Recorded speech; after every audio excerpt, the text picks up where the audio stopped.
Hello, everyone. I am Maria Ripka, and I want to welcome you to Stress Busters episode number 2. Throughout the episode or while you're watching the replay, you can comment or ask questions, and I will respond and try to help you whenever I can. You can also contribute to the Stress Busters community by sharing your answers to some questions throughout the episode that I might ask. And if you can comment on some of the questions, that'd be great. It will make us on this journey together. Today is about determining if the stress you are experiencing is spontaneous or ongoing, and what you can do to relieve some of that. Yesterday, we talked about the definition of stress being a perceived pressure combined with our body's response to that perception. It may be a real pressure or something we perceive as real. Nonetheless, we think it's real, so our body responds to it and we feel stressed. During this time, our bodies, in its wonderful design, will create a faster heartbeat and blood circulation in case we have to run. It will mobilize our fat and our sugars just in case we need the energy, and wake up all our muscles so that we could have the strength that we need. This is all great in a dangerous situation, but unfortunately, we're usually not in a dangerous situation. We've come to perceive pressure in modern day times more often than we should, and it doesn't need all that backup from our body. And repeatedly experiencing stress wears out the body, causing a breakdown in the body's systems that usually are designed also to keep us healthy. When was the last time you were stressed? Did you recognize it as something that was spontaneous or recognize it as something that was ongoing and repetitive? What was the situation that you remember last? Think about that. I classify stressful times in 2 categories. One being something that is just unplanned, not expected, or spontaneous. And the second being something that is repetitive, causing the response to happen often, an ongoing stress. Starting with unplanned, the examples can be anything. You went to wash your hair and the shampoo is out. And of course, this is after your hair is all wet and you had planned your dinner date, right? And you go to use the shampoo and it's empty. Maybe you had a doctor's appointment and you're late, and you're getting out of work caused that tardiness. So you're running late to get there. It's the 3rd time that you've been late, so you don't really want to call. This is kind of an unplanned, spontaneous stress that you're feeling in your body. Or maybe your credit card got declined at the checkout counter and your favorite wine is sitting on the belt. How many of us have been there and we get that feeling like, oh my gosh, I have money in my account, right? Or maybe a little more serious. Your wife comes home from a doctor's appointment and tells you that there's a bad report and you have a situation that you have to deal with. Maybe your child's crying and you don't know why. There's no fever. They were just fed. They're as cute as can be, even with tears, but you can't stop the crying. You can't calm that crying down. Those are examples of many times when we perceive pressure. And even though some of those are very real things, they don't need a stress response to get through them. But because we've become so used to having things a certain way, sometimes our bodies have started to recognize that even the smallest of demanding situations need to help us to get through it. And that's where we get the wear, the tear, and the health issues. It's kind of ridiculous. If you really break it down to what upsets us most of the time, if we take the time to explore when we feel stressed and what caused it, we can recognize when it happens a little bit easier and slow down that response and stop the response from happening. Let's use the example of running late to the appointment. The first thing to ask yourself, is this something that keeps happening to me? Okay, ask yourself that question.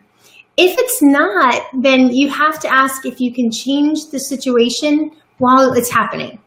Is there something I can do right now to change what's happening? Now, yeah, you probably could speed up a little bit, go above the speed limit, but is that really going to help? Is that going to make anything really better? If it's something that keeps happening, then it falls into the ongoing stress, and you have to make some changes, some long-term changes to prevent that from happening again. It may be scheduling your appointments differently, maybe taking off an hour from work, or actually making sure it's on the days that you have a little more time at lunch. Some of you are saying, "What, I can't take off of work? My boss would not like it." Or maybe you were saying that it's the only time that doctor allows me to schedule. But that's part of this process. We have to explore all of those things. Sometimes our brains make up excuses of why we can't make changes, but sometimes they are just that, excuses.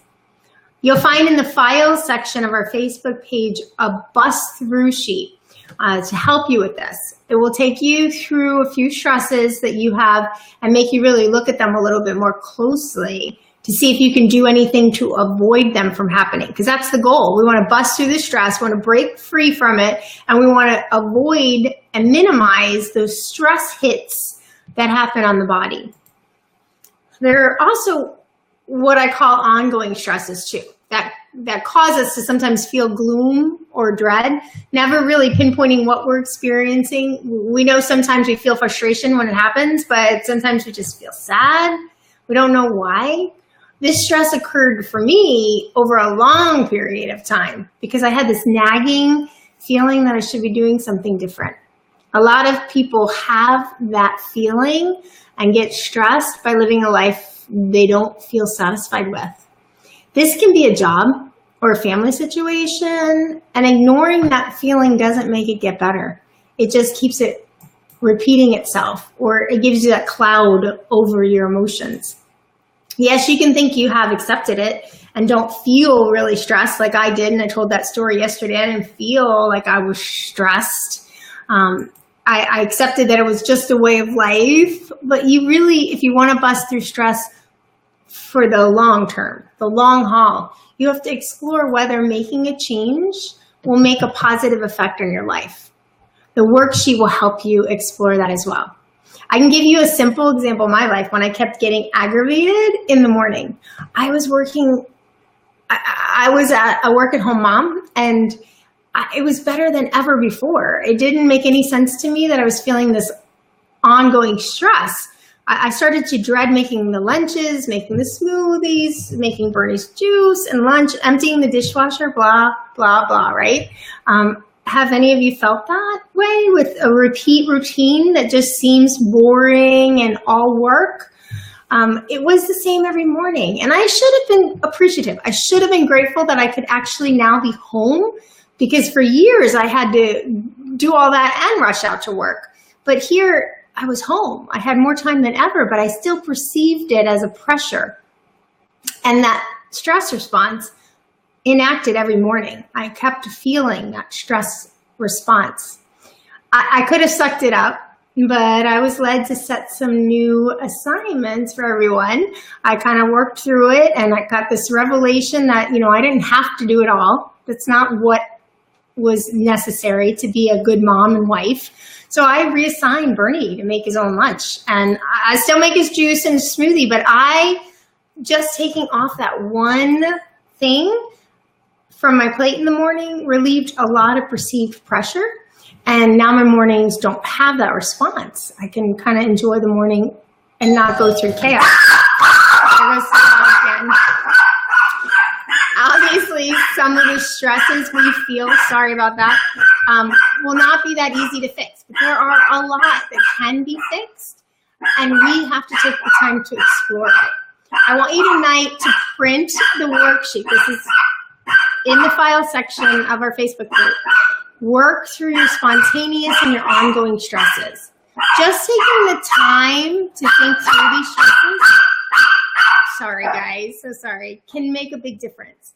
Maybe you'll hear a little solution that you need to talk to a spouse or coworker, or child about, or maybe you will realize you need to put the dog in the garage next time you do a live video. Work through the sheet and see what you come up with, and maybe even implement one of those changes that may lighten your stress. That's it for today. Hope it gave you more to think about, helped you to get a step closer to busting the stress in your life. Tomorrow, we're going to explore that feeling of stress that we have when we've done the worksheet, we've changed some things, and we feel happy overall, but we can't think of anything really that we would want to change, but we still feel stressed. There's something underlying there, and we're going to talk about that and dive in to see why that's happening. So I'm grateful that you guys were on. I'm grateful that for those that are commenting in the Facebook community group. I appreciate you guys. Carmen, thank you for being on live today, and I'm glad you got the worksheet from the file section already. It's a simple few minutes to explore what you're thinking. And again, sorry about the Chihuahua. I will work on that for tomorrow. Have a great day, guys.